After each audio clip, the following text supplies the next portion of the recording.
A very good morning, good afternoon, and good evening to our audience joining us today from different parts of the world. It's a pleasure to have you with us, and as we are waiting for some more to join us, I would like to share with you some insights initially and also some tips on how we're going to run this webinar and dialogue. So my name is Sonia Tatar. I'm the Senior Director of INSEAD Centers and Initiatives globally. I'm also leading two of INSEAD Centers of Excellence in Corporate Governance and Family Business. Again, it's a pleasure to have you with us for this third edition of our dialogue session on sustainability, brought to you by the INSEAD Corporate Governance Center together with the INSEAD Directors Network and Egon Zehnder. The topic today we will discuss is about embedding sustainability into strategy and execution. While we know and we have seen from discussions we had and we continue to have with board members and organizations, actually that we see that there are there is still a little bit of the struggle and questioning and learning here process. So what we see is that some of them are still falling into the paralysis trap. Paralysis because of the speed of changes that we've seen, but also the complexity of changes, whether this is relative to regulations, reporting, KPIs, and more. The second component that we see is that they are facing a vicious circle of, for example, skills and capabilities shortage, but also organizational readiness. And this is to strategize, but also to implement the sustainability agenda. So we are very happy to have our distinguished guest speaker from Schneider Electric with us today to uncover some of these challenges and best practices in such sustainability journey. Before we kick off, actually, I would like to share with you very quickly a few tips. The audience is muted, your videos are off as well. Chat box is disabled, but please, we encourage you to share with us your questions. Please make them short and nice and crisp so that we can address as many as possible. You can use the Q&A tab for that. The webinar is being recorded and we can share it with you afterwards as well. Relative to the agenda, so we split the webinar and the conversation in two areas. The first one is we will start with a fireside chat, and then we'll open for the Q&A. And from there, 5 minutes closing at the end. So with this, let me invite Catherine Zhu to the stage. Catherine is partner and global head of sustainability practice at Egon Zehnder. Catherine, a warm welcome, and the floor is yours.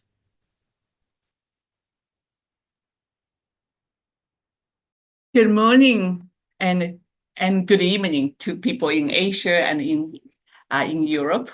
Thank you very much, Sonia, for the introduction, and welcome to the third series of Egon Zehnder INSEAD Board Governance Chat. I'm honored to introduce a special guest for today. Jean-Pascal actually doesn't require introduction. As far as I know, for many years, Jean-Pascal is regarded as a pioneer of the energy transition movement from his role as a chair and a former CEO of Schneider Electric. So if we can have the video on, Jean-Pascal, please join me. Good day all. Good morning, Catherine. Good morning. And luckily, both of us are in the Eastern time, so we're actually in the same time zone for once. If I may say, the first time I heard about you is not because of the industry. It's about something more unique. I was based in Hong Kong at the time, and I heard from people, there is a French company has moved its headquarters to Hong Kong. I said, wow, what kind of company is that? That's very unusual. And that's how I got introduced to Schneider Electric. And later I discovered that at the top of your executives, there are a lot of women, a lot of Asians, and you have headquarters across the world, from Paris to Hong Kong to Boston, and perhaps even in Dubai. in today's world, especially now that regionalized global distributed leadership feels very fitting, but I'm sure 20 years ago, it was, among other things, another pioneering approach. So with that, I would like to first invite you, Jean-Pascal, to share the story with us. Since you took over the CEO 20 years ago, what was the trigger point, both for the company to go global and for the company to be on a journey of a sustainable transformation? We'd love to hear the story directly from you. Okay, well, thank you, Catherine. I like to thank you all for being part of this webinar. I'll try to offer testimony, right? Every company is different, every people are different. And this is just one example of the way a company like Schneider Electric aligned completely its strategy with sustainability and actually benefited a lot economically from this alignment of objectives between the two elements.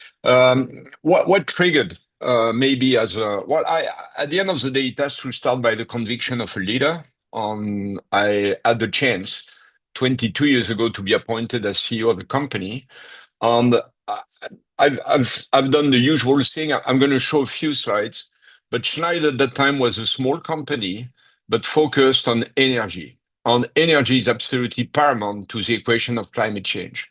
At that time, when you are 22 years ago, all of the people when you were talking about energy, it was about drilling more, burning more, and it was about more energy. And I happened, from my origins, from my career, to have been in places which were clearly suffering from the equation of energy. So we decided to be the company that we would be supplying technologies to make energy more efficient, more decarbonized, and to fight climate change. And as I'm going to explain afterwards, the companies that reconcile progress on sustainability for all. When you ask me to be the witness today of one journey, I say it's probably better if I show a few slides so that you understand the equation of Schneider, and that hopefully will make the equation a little bit, or my presentation or the answer to my question more relevant afterwards. So I'm going to share, if you see my screen.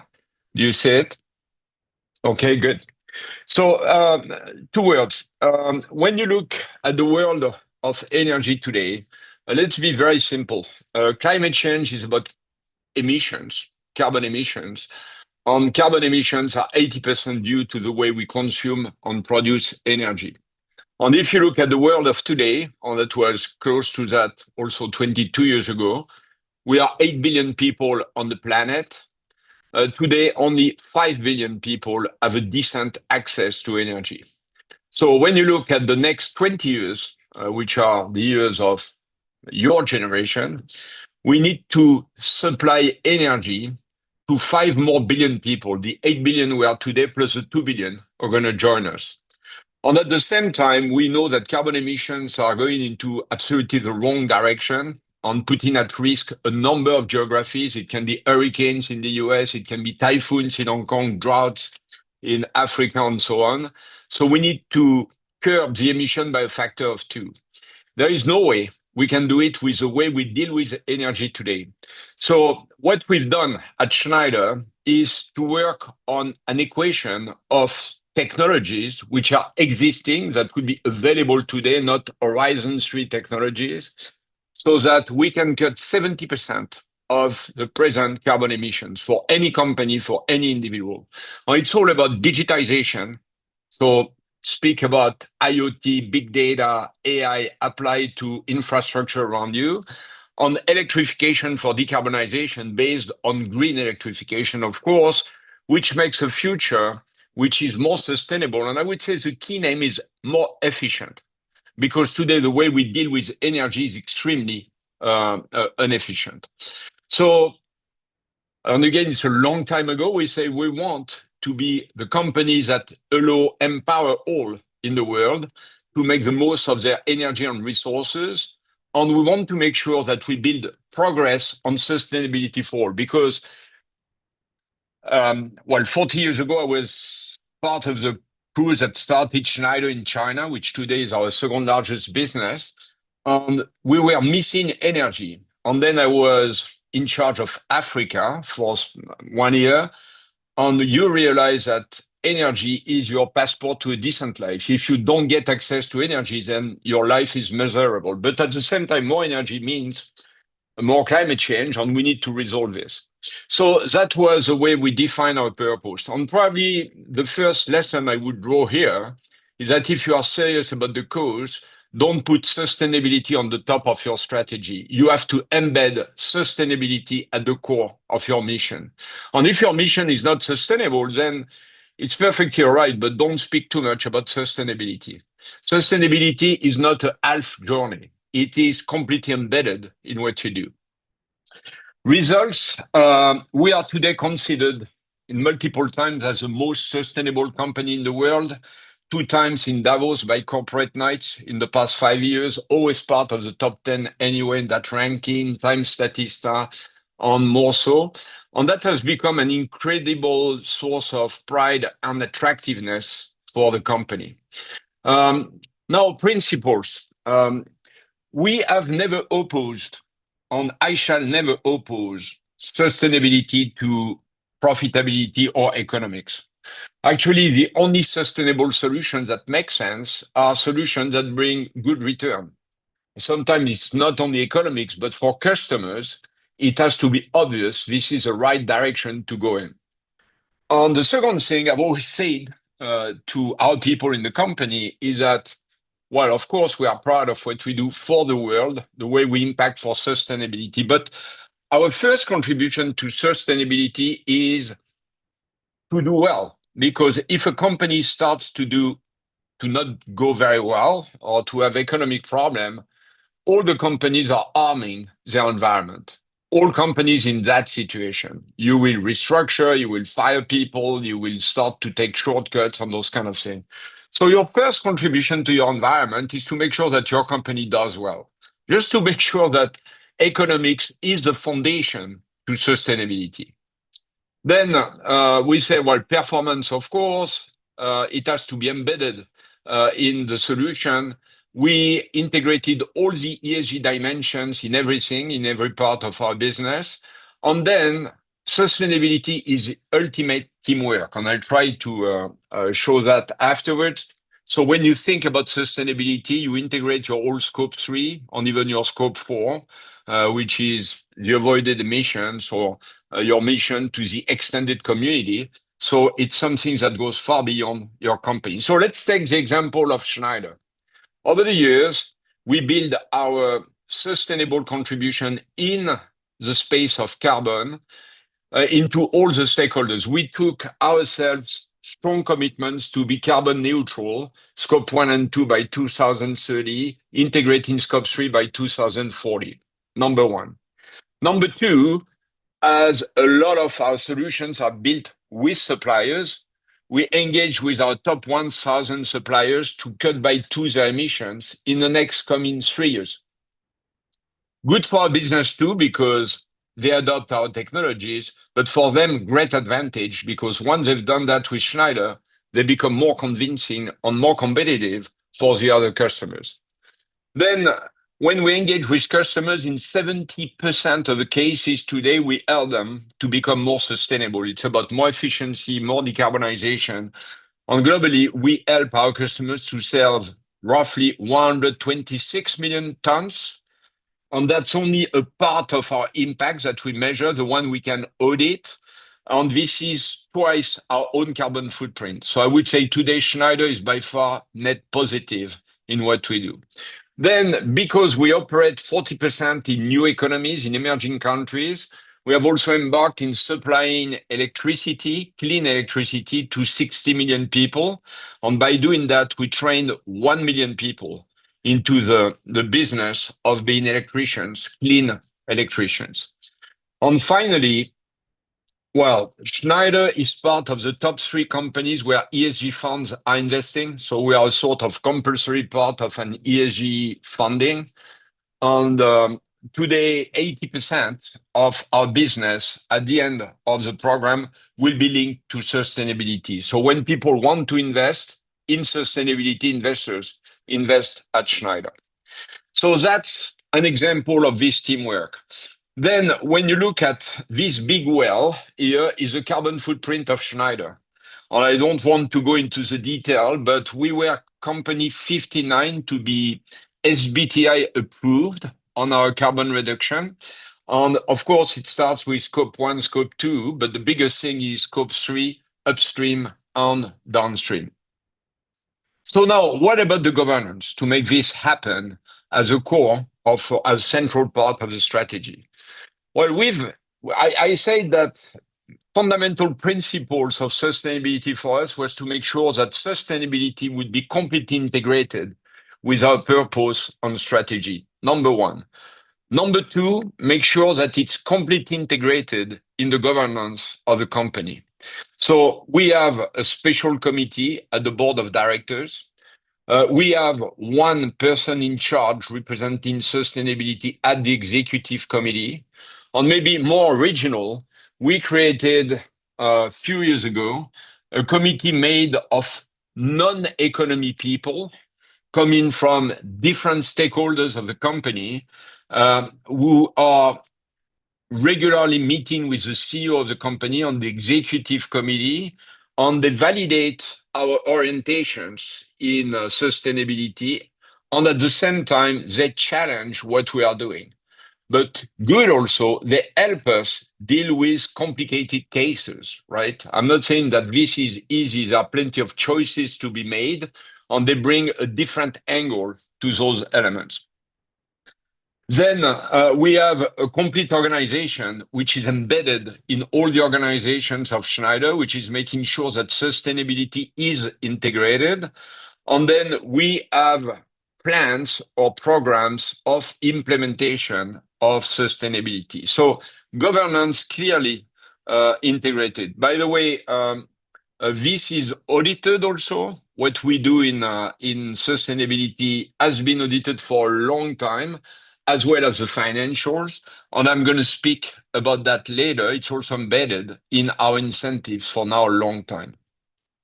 When you look at the board of directors of Schneider, and you mentioned it, Catherine, I would argue that probably our board is one of the most international that I know in the world across all industries. And we make sure that in the board, a number of people are really qualified in sustainability. It's not the only bucket of competencies that I'm looking for. I'm looking for digital. We are looking for sustainability. We are looking for people very competent in energy, in finance and HR. Those are the 5 buckets in which around which we compose our board. But you have people who are true specialists in their industry of sustainability. The next point is that you have to embed it in your culture on your incentives. Every 3 years, we have a plan where we choose among all the things we can do in that space, the 10 priorities of the next 3 years, and we measure every quarter our progress. Everybody in the company is working to those objectives.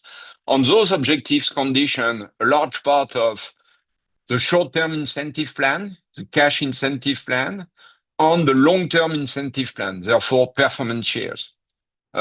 So people are focused on it. People know that it has a space which is not completely equivalent, but almost equivalent to the financials in the establishment of their success on the way they are rewarded. And finally, and that's my last slide, it turned out for Schneider to be a fantastic space for innovation. We became, at the beginning, we were the partner of our customers for electrification and digitization. But when we brought the things together, we built also a layer on the capacity of consulting to help companies to become more decarbonized, more performing in efficiency. And with that, we've become the partner of 40% of the S&P 500 in the US. And we are the partner so that they can collect the information, understand them, and put together action plans for sustainability. And when you do that, then it opens a lot of doors for new sectors, new ways of doing, and new innovation. So, look, it started by the compulsive will to embed sustainability with strategy. And I would say it has repositioned the company in terms of innovation and positioning to its customers. And with that, I think I am finished with the slide, and we can be back to a normal discussion. Thank you so much, Jean-Pascal. There's a lot of rich information in your presentation. And my takeaway is life is on the planet, and without energy, there will be no life. And yet, life is all interconnected. Just as your strategy and your governance model, I see a lot of interlocks between the strategy and the governance model. Now, we're going to take a step back and maybe look at beyond Schneider Electric and look at the global level.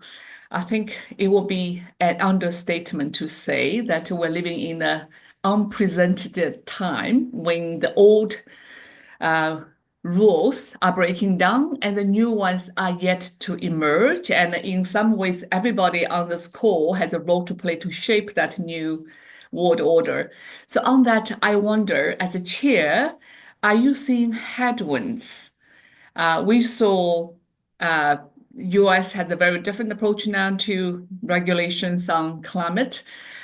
We saw EU has softened some of the regulations and special requirements on reporting.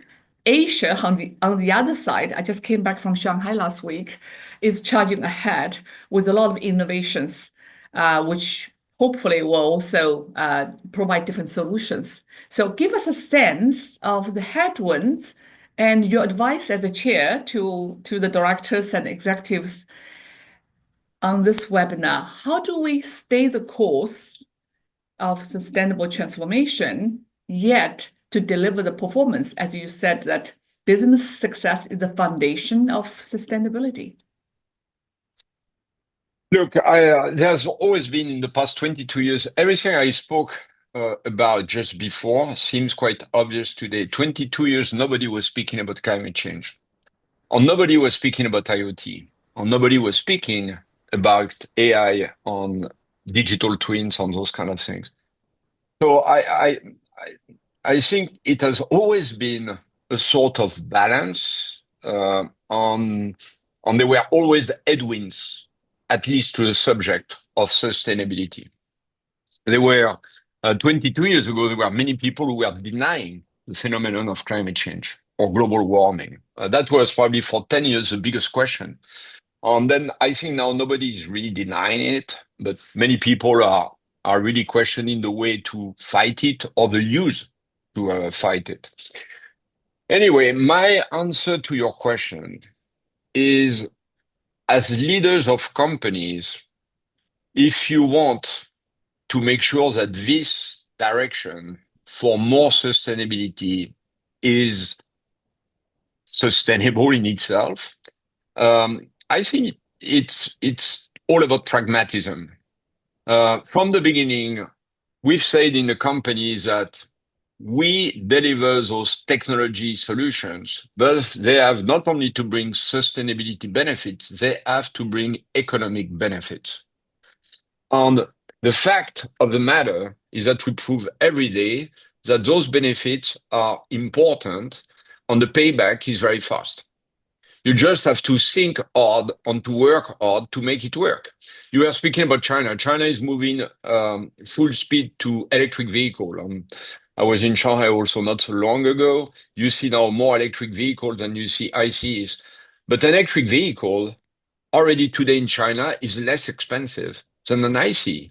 So you gain on everything, right? It's more efficient by a factor of 3 to 4 respect to a traditional vehicle. So I've always considered that the work of a CEO, if you go to the fundamentals on the basic, is number one, to put your company in the best tailwinds, or number two, to limit at maximum the risks because, well, you are in charge of a community and you don't want to put at risk this community and you want that community to prosper. When you line strategy on sustainability, this is exactly what you do, because by definition, sustainability is a tailwind because it's sustainable, and it reduces the risk because it fixes standards of operations which are going into the right direction. So if you put all of those things together, you are going into the right direction, but you make sure that what you put together has also economic sense, then you put yourself in the best configuration. And now, you were speaking about headwind at the moment on sustainability. Well, you said that Europe was backtracking. Maybe thanks God, because I think Europe was going really too far. I think at the end of the day, we should consider that this is a choice for companies of differentiation. If you don't want to go into that direction, that's your choice, and consumers will make you pay it. And if you want to use it as a lever for innovation, differentiation, new value proposition, it's a choice. And the case of Schneider shows that you will benefit. I don't think everything should be regulated. And I believe the backlash you see at times around the world around that subject is also the byproduct of too much dogmatism and bureaucratic approaches to it that were put into place at a point in time. Does that make sense? Yes, that's very helpful. I think you focused on being pragmatic and also offer companies choice, right? So everybody's on the journey, and your role seems to be enable your customers to be on their transformation journey. And on that, I also wonder, what does that mean for the change of skill sets, both for your board members? You showed us a very international profile of board members just by looking at the pictures. And what does that mean for the executive team? Your new CEO used to be your chief sustainability officer. I think Oliver is probably the world's first chief sustainability officer, became a CEO. So give us your insight on the changing skill sets and maybe also mindsets, both for board members and for CEOs in this day and age. Look, like every strategic choice, you need to support it with competency, right?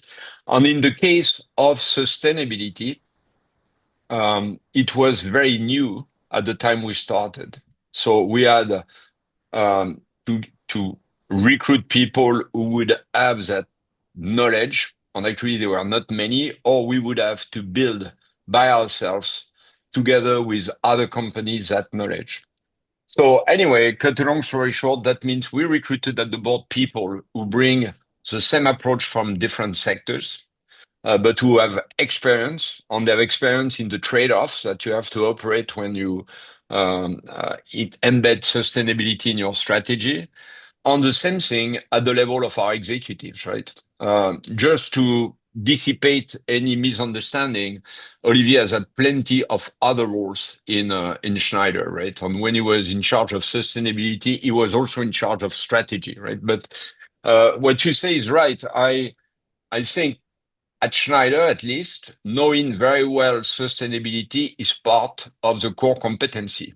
You have to be good at circularity. You have to be good at materials. You have to be good at efficiency solutions. You have to be good at digital solutions for carbon computation and carbon reduction and so on and so on. So it's part of what we look for. Yes. It sounds like he's been very well trained and rotated through various roles, including head of HR, I remember. Yeah, absolutely. Before he took over the strategy and the chief sustainability officer role. So for the chief sustainability officer on this call, take heed that there may be different paths to the CEO. Just saying. One last thing I'm curious about, I think, Jean-Pascal, you mentioned about in your governance structure, if I'm not mistaken, you also have an additional layer from external audience, something like a sustainability advisory panel. So Yeah. can you share a little bit why you created that and how does that work? Because I think for the board directors and chairs on this call, it might be an interesting idea to think about it. Yeah, look, subject sometimes of sustainability has been somewhere politicized and weaponized. It has become almost sometimes, yeah, it's close to a strong belief for people, almost religious for some of them. And I think at the end of the day, the whole equation goes back to science, science of the balance between human activity and on nature activity, and so on. But the reality is that it is a very emotional and very important subject for many people in the society. And you can't leave it only to economical actors to define how this subject is perceived on what's happening. So thinking about that, we said, let's take a row of professionals coming from very different angles. So we have people coming from the UNHCR.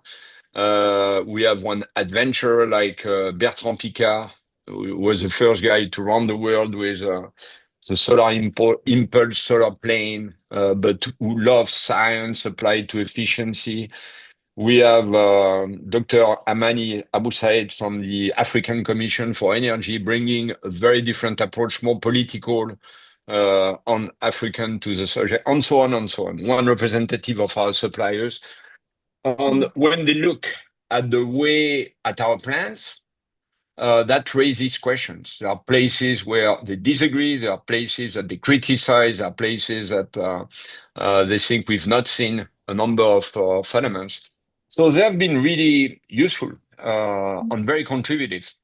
We had actually our session last week or 2 weeks ago, and we spent half a day board on stakeholder committee together, where they explain us what they think on how they see the situation. Actually, it's almost half a day of full work, including dinner, so that those people know each other and they explain to each other their respective views, which can be different.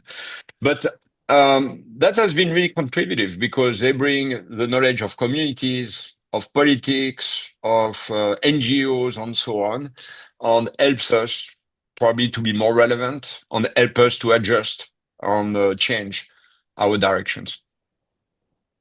That's great to hear. Well, thank you so much for sharing your wisdom. I think this combination of embedding your purpose in your strategy and with a very sophisticated, yes, yet pragmatic approach to board governance, including bringing external stakeholders and the diverse perspectives and experience to play, has been, now I understand, a few building blocks behind Schneider Electric's success as the most sustainable company. So with that, I'm going to invite Mary to help us guide the questions from the audience.